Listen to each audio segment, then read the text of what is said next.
मिस्र की सरजमीन पर फिरौन का राज था, और सिर्फ राज ही नहीं, घमंड का ऐसा पहाड़ था कि वो खुद को खुदा कहने लगा था। लोग उसके सामने सिर झुकाते, डरते, कांपते, और वही डर फिरौन के घमंड को और भी बड़ा कर देता था। फिरौन कहता था, मैं हूं मिस्र का मालिक, मेरे बिना इस धरती पर कुछ नहीं हिल सकता। लेकिन एक दिन उसके इस घमंड को झटका देने वाला पहला अलामत सामने आया। मिस्र की रात गहरी और डरावनी थी। शाही महल की सबसे ऊंची बालकनी पर दुनिया का सबसे ताकतवर बादशाह फिरौन खड़ा था, लेकिन आज उसकी आंखों में नींद नहीं थी। उसके कानों में एक अजीब सी गूंज थी, पानी की नहीं बल्कि खून के बहने की आवाज। वह नील नदी की तरफ देख रहा था, वही नील नदी जिसे वह अपनी मिल्कियत समझता था। लेकिन आज उसे उस नदी के काले पानी में अपना चेहरा नहीं बल्कि मौत का साया दिखाई दे रहा था। उसके हाथ कांप रहे थे। उसने पास रखे सोने के ग्लास को उठाया और पानी पीने के लिए होठों से लगाया, लेकिन जैसे ही पानी उसके मुंह में गया, वह गाढ़ा बदबूदार खून बन गया। फिरौन ने जोर से जाम को फर्श पर दे मारा। नहीं, वह चीखा, यह मूसा का जादू है, यह हकीकत नहीं हो सकती। लेकिन यह हकीकत थी, और यह सिर्फ शुरुआत थी उस खौफनाक अंजाम की जो इतिहास के पन्नों पर हमेशा के लिए दर्ज होने वाला था। कुछ दिन पहले ही हजरत मूसा अलैहिस्सलाम फिरौन के दरबार में आए थे। उनका चेहरा नूरानी था, लेकिन आंखों में जलाल था। मूसा अलैहिस्सलाम ने कहा था, ऐ फिरौन, अब भी वक्त है, बनी इज़राइल को छोड़ दे और अपने रब के सामने झुक जा, वरना मिस्र की जमीन तुझे उगल देगी और आसमान तुझ पर रोएगा भी नहीं। फिरौन अपने तख्त पर अकड़ कर बैठा था। उसने अपनी हंसी उड़ाई थी।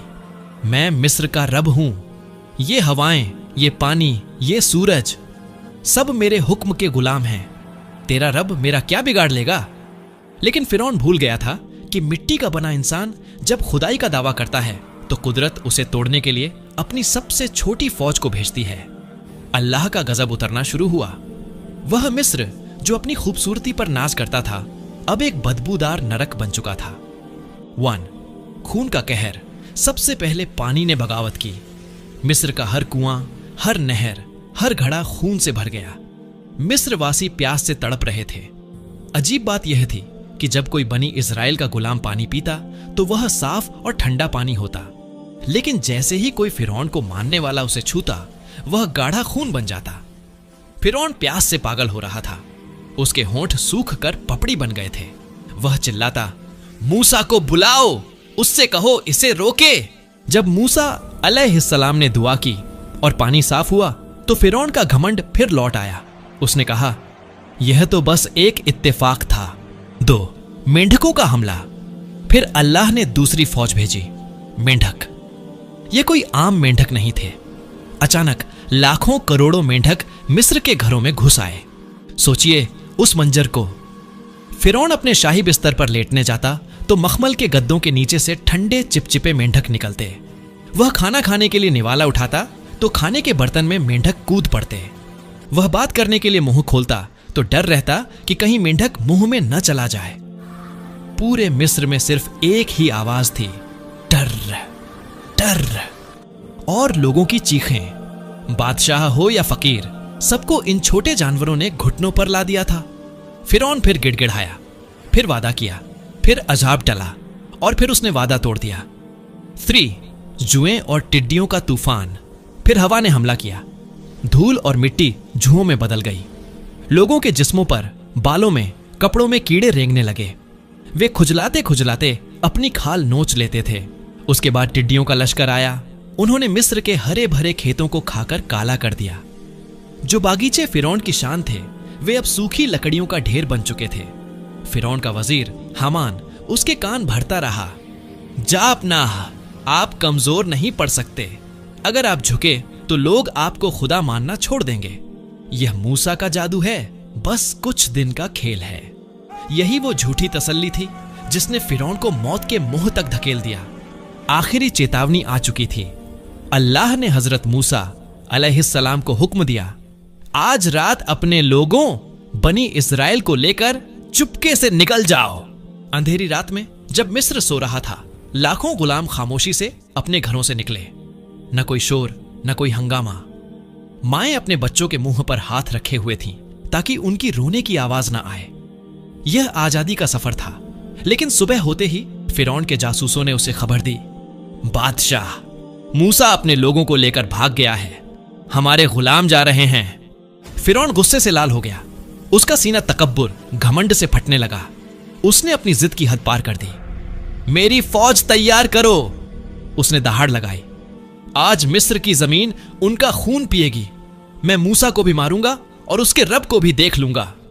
20 लाख की फौज, रथ, घोड़े, तलवारें। फिरौन अपनी पूरी ताकत के साथ निकल पड़ा। जमीन उसके लश्कर के कदमों से कांप रही थी। धूल का गुब्बार आसमान छू रहा था। उसका इरादा पक्का था, आज बनी इजराइल का नामो निशान मिटा देना है। नील के किनारे, मौत और जिंदगी के बीच बनी इजराइल चलते चलते बहर ए अहमर, लाल सागर के किनारे पहुंच गए। सामने ठाठे मारता हुआ गहरा समुद्र था और पीछे से उड़ती हुई धूल बता रही थी कि फिरौन आ रहा है। लोग घबरा गए। उन्होंने चीखना शुरू कर दिया, ए मूसा, तुमने हमें मरवा दिया। सामने समंदर है, पीछे फिरौन है, अब हम कहां जाएं? मायूस चेहरे, रोते हुए बच्चे और कांपते हुए बुजुर्ग, सबको अपनी मौत सामने दिख रही थी।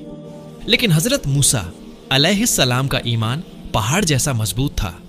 उन्होंने सुकून से कहा, हरगिज नहीं, मेरा रब मेरे साथ है, वह जरूर रास्ता निकालेगा।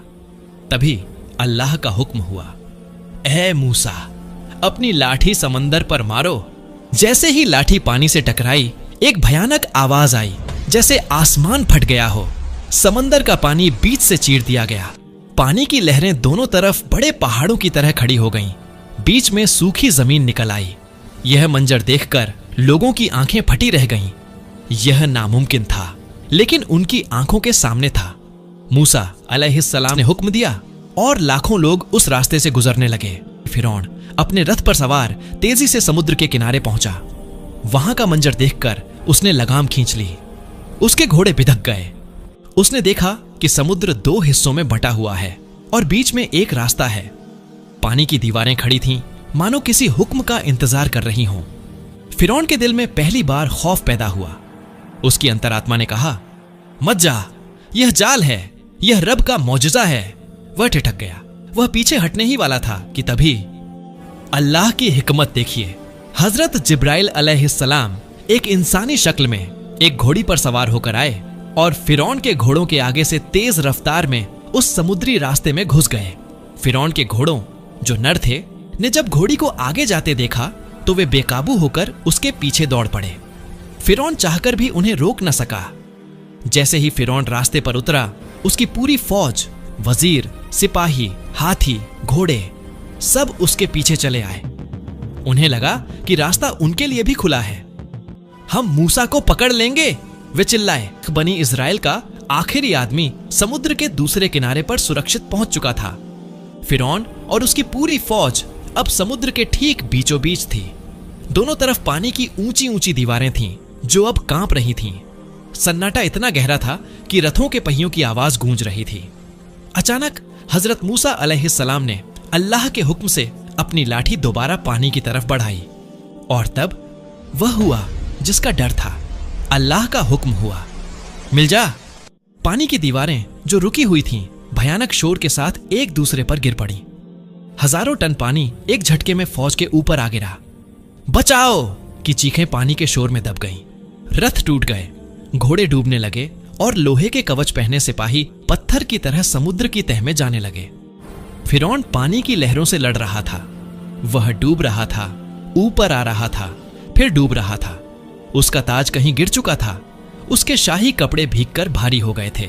मौत को सामने देखकर उसका सारा घमंड एक पल में चकनाचूर हो गया। जब पानी उसके गले तक आ गया और सांस रुकने लगी तो उसने वही चीख लगाई जो उसे बहुत पहले लगानी चाहिए थी। उसने चिल्लाकर कहा, मैं ईमान लाया कि कोई माबूद नहीं सिवाय उसके जिस पर बनी इजराइल ईमान लाए, और मैं मुसलमान होता हूं।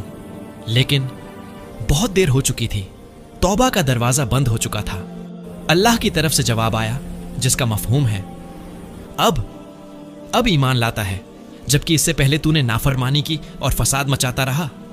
कहा जाता है कि उस वक्त हजरत जिब्राइल अलैहिस्सलाम ने समंदर की काली मिट्टी कीचड़ उठाई और फिरौन के मुंह में ठूंस दी, ताकि वह रहमत की कोई और बात न कह सके, क्योंकि अब फैसले का वक्त था, रहमत का नहीं। फिरौन कहता था, मैं हूं मिस्र का मालिक, मेरे बिना इस धरती पर कुछ नहीं हिल सकता। फिरौन मर गया, लहरें शांत हो गईं, लेकिन कहानी यहां खत्म नहीं होती। यहीं पर वह ट्विस्ट है जो आज भी वैज्ञानिकों और दुनिया वालों को हैरान करता है। आमतौर पर जब कोई समुद्र में डूबता है तो उसका जिस्म मछलियां खा जाती हैं, या वह गलकर खत्म हो जाता है, या फिर वह गहरे पानी में हमेशा के लिए खो जाता है। लेकिन अल्लाह ने फिरौन के लिए एक अजीब और अनोखी सजा चुनी। अल्लाह ने कुरान में फरमाया, आज हम तेरे बदन बॉडी को बचा लेंगे ताकि तू अपने बाद आने वालों के लिए एक निशानी बना रहे।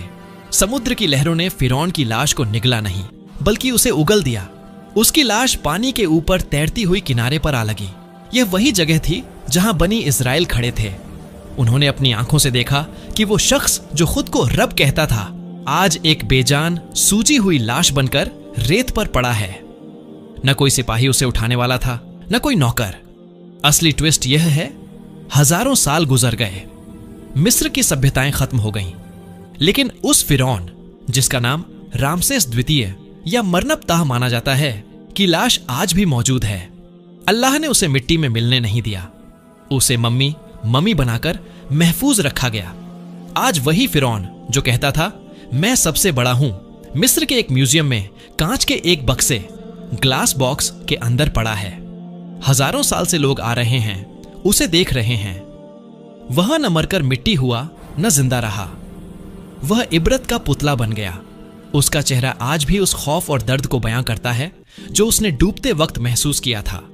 उसका जिस्म गवाही दे रहा है कि ताकत सिर्फ अल्लाह की है और घमंड का अंजाम हमेशा जिल्लत है। इस कहानी का अंत किसी परियों की कहानी जैसा सुखद नहीं, बल्कि एक भारी खामोशी वाला है। जब पर्यटक टूरिस्ट्स उस मम्मी को देखने जाते हैं तो शायद वे सिर्फ एक पुरानी लाश देखते हैं, लेकिन हकीकत की नजर से देखो तो वह लाश चीख चीख कर कह रही है, मैं भी महलों में रहता था, मेरे पास भी फौजी ताकत थी, मैं समझता था मैं कभी नहीं मरूंगा, लेकिन आज मैं यहां हूं, बेबस, लाचार और तमाशा बना हुआ।